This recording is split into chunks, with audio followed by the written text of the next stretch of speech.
Ça va, Philippe? Vous recevez qui ce soir? Bernard Tirtio, maître verrier. Ah, formidable, hein, formidable. Qui ça? Formidable, hein, formidable. Philippe. Regardez-moi. Que quoi? Je nie. Qu'est-ce que vous faites là? Ah, que zut, hein, comment tu m'as reconnu, mon pépélé?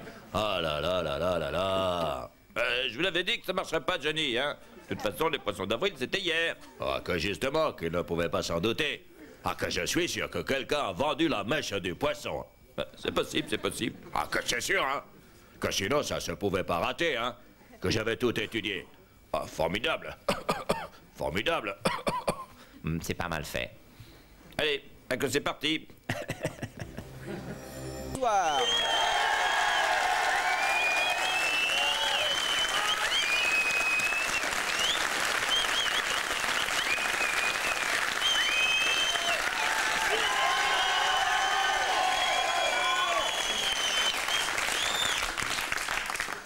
Merci.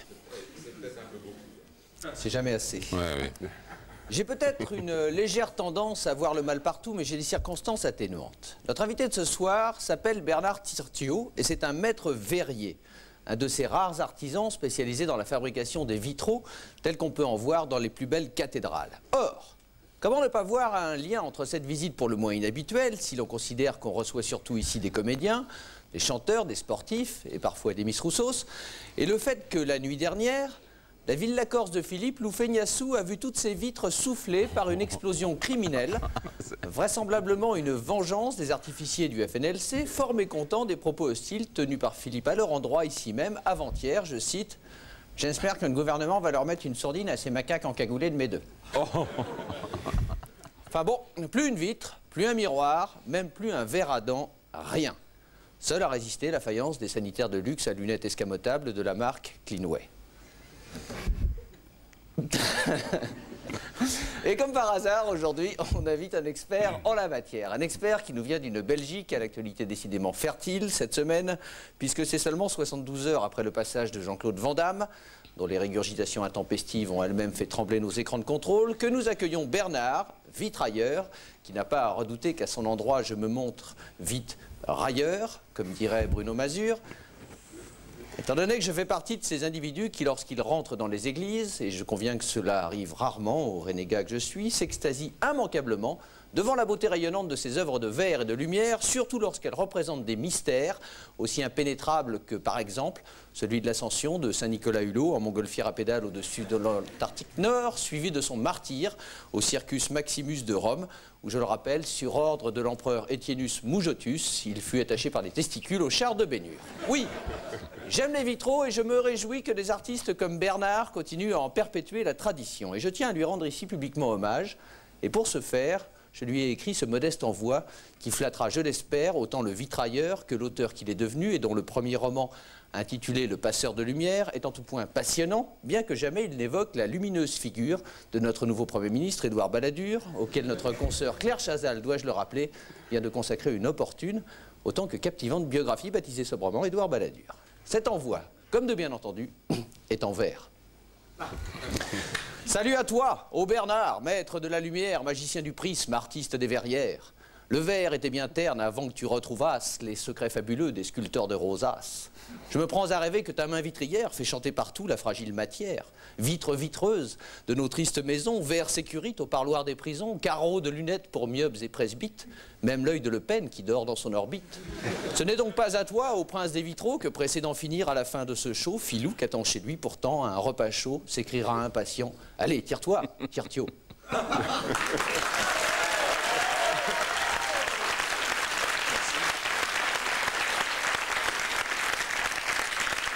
Je vous en prie, c'est tout naturel. Pour le reste, nulle part ailleurs étant comme chacun sait une émission où l'on joue la transparence, c'est entre les mains de Philippe que je vais laisser celui qui dans son roman fait revivre devant nos yeux émerveillés la longue quête de son héros, maître verrier en pleine époque médiévale. Une époque familière à Philippe puisque la tradition orale a transmis jusqu'à lui la légende de son ancêtre, Philippus Gildacius, dont on découvre ici le portrait, et qui n'hésita pas à traverser la Méditerranée pour aller piller les Sarrasins et ramener des fonds qui devaient permettre quelques siècles plus tard à son lointain descendant de s'offrir quelques résidences secondaires dans celle de Corse.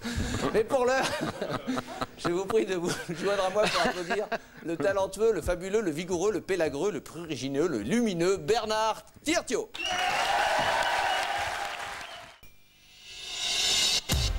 Vous êtes prêts? Allez. Ouais, c'est facile. Facile. Ouais, facile.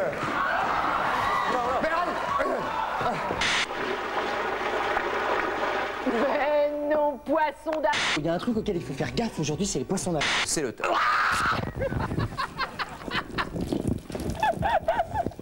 C'est 1er avril. Est-ce que tu as déjà atteint l'orgasme avec moi ou avec quelqu'un d'autre? C'est à lui qu'il faut répondre et c'est lui qui vous pose la question, bien sûr. Faut que je réfléchisse. Oui. Avec quelqu'un d'autre, oui. Avec toi, non.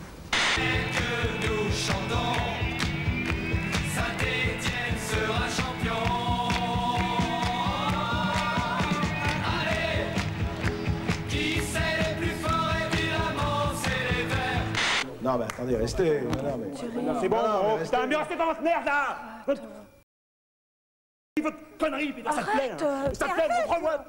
Non, là, écoute, Mais ça va pas. Enfin...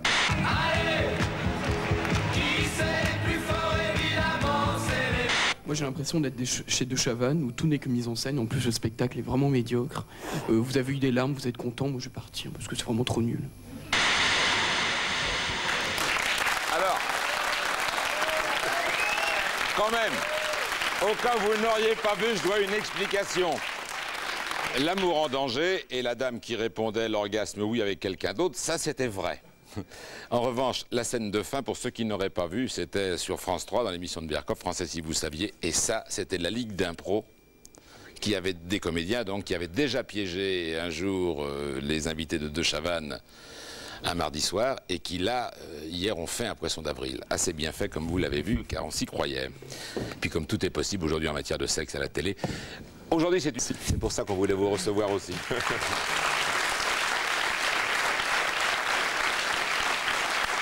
PPD. Oui. Si Bernard Tirtiot recherche l'ancêtre des maîtres verriers, moi j'ai trouvé celui des maîtres journalistes. Ouais, un grec qui s'appelait Poivros d'Arvoros. Il aimait les femmes, le soleil, la lumière. Oui. Je suis la lumière. Oui, vous êtes plutôt qui sur éclaire votre vitrail de télévision. Oui, vous savez que vous êtes plutôt le mur, où il y a toujours un côté à l'ombre. Et on y va, les guignols.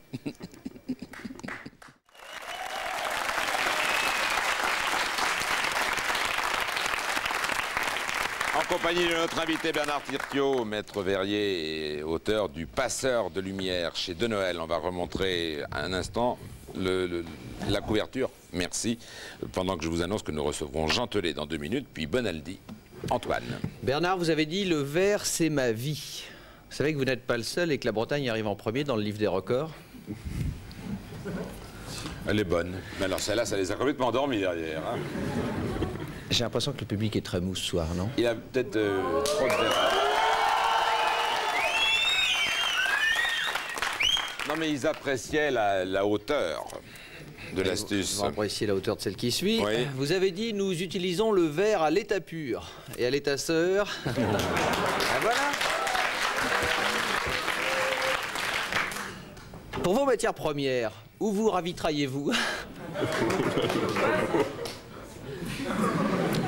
Habitant Fleurus en Belgique, vous êtes donc vitrailleur fleurusien. Quand vous passez dans la rue, est-ce qu'il vous arrive d'entendre « Tiens, un vitrailleur fleurusien » Ça c'est bien fait alors. Vous avez dit... Ça c'est bien fait. Celle-là va plaire. Vous avez dit « J'ai appris mon métier chez un artisan sur le tas ».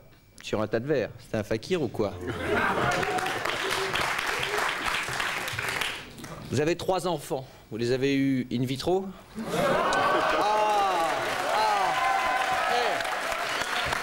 Philippe.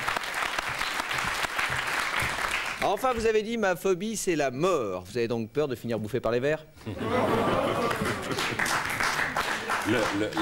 La mort de votre héros, Nivard de Chassepierre, génial. C'est une superbe idée. On ne peut pas la raconter. Ah non, il ne faut pas la raconter. Fallait pas dire qu'il mourrait à la fin. Oh bah si, puisque c'est sa vie, donc c'est sa mort. Avant, il y a eu son grand œuvre. Ne cherchez pas trop. Ma maman disait, Gentelet après la pub.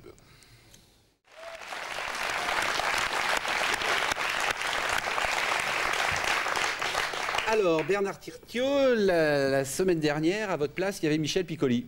Et avec Michel Piccoli, après, on s'est retrouvés dans les loges. Et puis, au moment du démaquillage, on parlait avec Philippe. Et à un moment, Michel Piccoli me dit une phrase qui est marrante, que j'ai retenue. C'est « Dites bien aux gens, aux maires qui vous regardent, que si nous sommes tous un peu dingues, c'est beaucoup de leur faute. » Voilà. Donc, c'est dire si votre rubrique fait des dégâts, quand même. Ça fait réfléchir tout le monde. Exactement. Maintenant, alors là, je peux plus sortir, aller chez mon garagiste sans qu'il me parle de sa mère, à la banque, partout. Et tout le monde me dit, tout le monde a l'air de se plaindre des maires. Et à Canal aussi. À Canal, dans les couloirs, les gens me parlent de leur mère. Donc je me suis dit, bah tiens, puisque c'est comme ça, on n'a qu'à balader une caméra dans Canal pour savoir ce que disaient les mères des gens qui travaillent ici. Alors on commence doucement par une monteuse dans une salle de montage, et cette monteuse s'appelle Fred. Quand j'étais petite, j'ai remarqué que les gens avaient souvent mal à la tête et prenaient des aspirines. Alors pour faire comme eux, j'allais voir ma mère et je lui disais, maman, j'ai la tête qui tourne. Eh ben ça marchait jamais, parce qu'elle me répondait toujours, si t'as la tête qui tourne, profites-en pour te regarder les fesses. Vous imaginez la pauvre petite gamine qui essayait de se regarder les fesses? Oui, mais elle a quand même fini à Canal. Alors, ensuite, on monte un peu la barre un peu plus haut, parce que dans le bureau de la grande famille, j'ai rencontré une chargée de production qui s'appelle Dominique, on l'appelle Dodo. Et voilà. Ma mère disait, change de culotte et de chaussettes, car si tu sors dans la rue et que tu as un accident, il faut pas que tu sois sale. Et moi, ça m'étonnait vraiment qu'en cas d'accident, maman pense surtout à l'état de ma culotte. À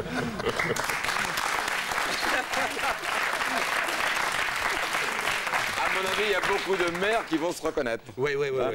C'est vrai. C'est une phrase qui a été dite souvent, ça. Ouais. Et puis aussi, à Canal, on rentre pas comme dans un moulin, il y a des gardiens. Il y a des gens qui sont là pour surveiller, il y en a ici à l'entrée du studio et tout. Alors je suis allé au PC de sécurité, et là j'ai rencontré un gardien, il s'appelle Mario. Lorsque j'étais enfant, ma mère me disait « mange de la soupe, ça te fera grandir ». Alors j'en ai mangé,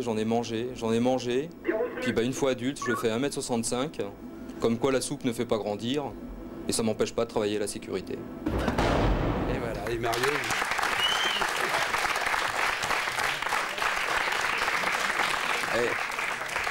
Elle me l'a souvent dit aussi. Ah ouais? Mais oui, mais ça, vous avez vraiment... Et on est 7 gars et je suis le plus grand. Oui, mais vous en avez pas mangé de soupe.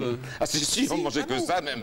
Dans les familles nombreuses, on mangeait que ça. Moi, je croyais que si j'étais grand, c'était parce que j'avais bien écouté ma mère. Non, je suis d'accord. Vous mangez pas de soupe. Ah si, j'adorais ça. Ah bah ça fait pas le même effet sur tous alors. Et alors là, vous me donnerez la recette de votre soupe. Ouais, soupe au cresson avec un petit peu de fromage et de la crème fraîche. Alors la phrase chef-d'œuvre, alors là c'est une marionnettiste comédienne, elle travaille au Guignol, là qu'on a vu tout à l'heure, et c'est pas une phrase vraiment rigolote, mais c'est une phrase assez forte. La fille s'appelle Sophie. Quand nous étions toutes petites, ma sœur et moi, nos parents ont divorcé. Et c'est mon père qui a eu la garde des enfants. Il s'est remarié avec une femme qui nous a élevés et qui nous disait « Votre mère, c'est pire qu'une vache, parce qu'une vache, quand on lui retire son veau, elle pleure. » Mais moi, je m'en fous, parce que quand on a eu 18 ans, ma sœur et moi, on a retrouvé notre mère, et depuis, on se quitte plus. Et la belle-mère, on la voit plus jamais.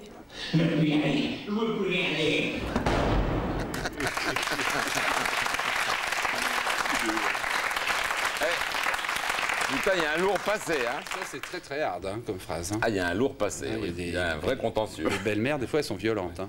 Et vous, Bernard, votre maman, elle vous a dit une bêtise? Ma maman, elle disait, j'étais assez insupportable, elle disait, tu n'en fais jamais que des pareils, tu nous en fais voir de toutes les couleurs. Et ça m'a prédestiné à être varié. Ouais.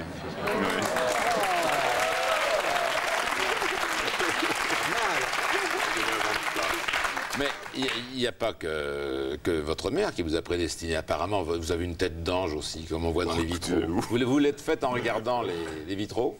Elle s'est faite avec tout ce qu'il y avait derrière. C'est vrai qu'on dirait un page, comme un page. C'est votre couleur naturelle de cheveux? Tout à fait. Il n'y a aucune contrefaçon. Non, c'est pas ça, c'est une vraie couleur de lumière. Vous la prenez superbe, là. Allez, je crois que je fais une déclaration. Oui, exactement, ça ressemble. Moi, Oui, c'est tout à fait ça. Et à propos de prédiction, votre mère, elle vous prédisait un truc. Et alors, figurez-vous que ça tombe bien, parce que dans la rubrique courrier, on a aussi une prédiction d'une mère. Alors, c'est un monsieur qui nous a écrit, il s'appelle André Darcel. Et alors, André Darcel, sa mère a passé son temps à lui reprocher ses fréquentations et puis qu'il faisait des bêtises. Elle lui disait, toi, tu finiras au bagne. Sans arrêt, elle lui disait, toi, tu finiras au bagne. Et bien, figurez-vous que ce type-là a fini au bagne, mais comme gardien. Il a fini au bagne comme gardien. Et alors, comme il avait peur qu'on ne le croie pas, ben, il a envoyé un papier officiel.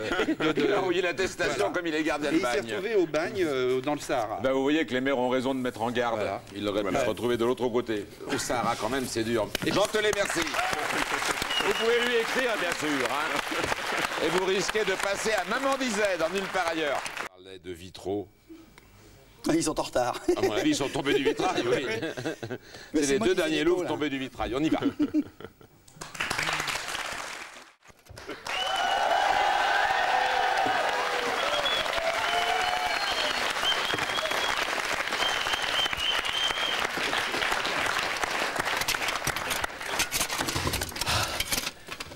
Bonsoir, Bernard.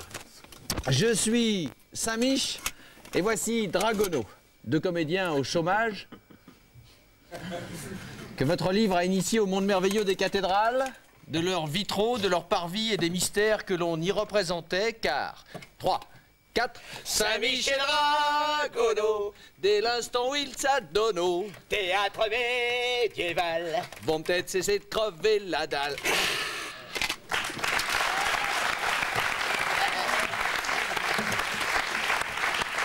En effet, ces jours-ci, le Moyen-Âge revient très fort, comme en témoigne le succès du film Les Visiteurs. Mais, grâce à votre livre, le public va redécouvrir l'art sacré, le verre colorié, les... Pousse-toi, je vois rien là. Mais je vois rien. Quoi? Bah, ton grand-père était pas vitrier, quoi. Vitrier.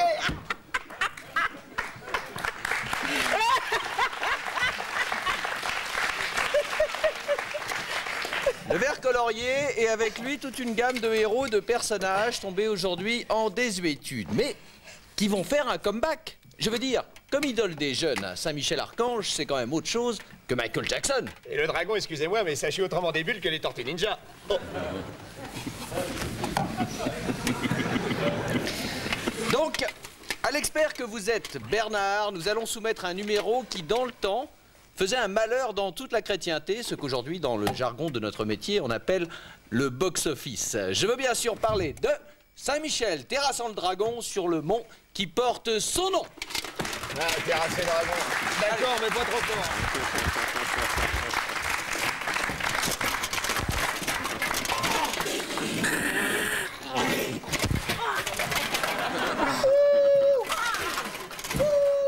Parents russes demeure, immonde gargouille. Je t'anéantis sur ce mont qui désormais portera mon nom.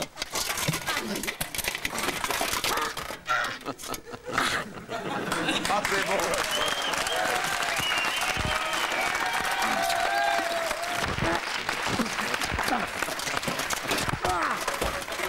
Donnez, je vais vous la tenir là parce que Merci. Ça fait mal quoi. Je t'avais déjà dit de nettoyer en plus tes chaussures. Ben oui. Pas paillasson. Voilà, Bernard. Puisse cette scénette qui jadis, matrones et damoiseaux enchantois, vilains essais ravissois, sur main parvis et moult places de garde, remettre le mystère à la mode, vite fait bien fait. Vite fait bien fait, ouais. À la vitesse d'un cheval au galop. Car 3, 4, Dragono et Saint-Mich vont se réchauffer un peu les miches. Grâce à l'art liturgique. Ils ne vont plus vivre comme des moujiks.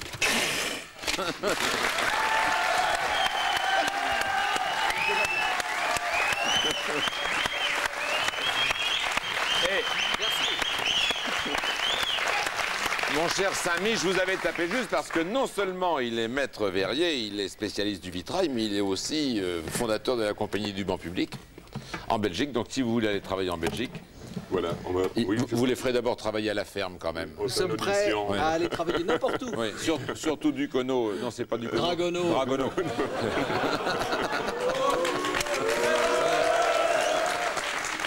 Écoute, pour une fois, j'ai plus long que toi. Fais gaffe. Profitez-en, ça ne durera pas. Bon, j'ai juste le temps de vous dire que si vous avez été victime, non pas d'un imbécile comme Saint-Mich, bouge pas. Si vous avez été victime d'une chaîne d'argent, vous savez, envoie-moi 100 balles et tu en recevras 500. Si vous avez perdu ou gagné une grosse somme, si vous voulez témoigner, c'est chez Virginie à la Grande Veille. C'est assez long, c'est une connerie d'avoir pris ça à la main. Sinon, on a le temps? Non, on n'a pas le temps. Alors on retrouvera... Alors, bonne nuit les petits, allez-y.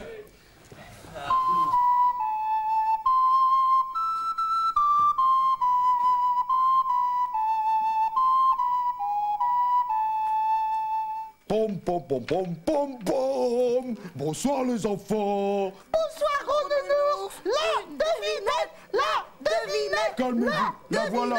Calmez-vous. Quelle est la différence entre une hermine et un ramoneur? Ah, je sais, une hermine, c'est un petit animal tout blanc avec une queue toute noire.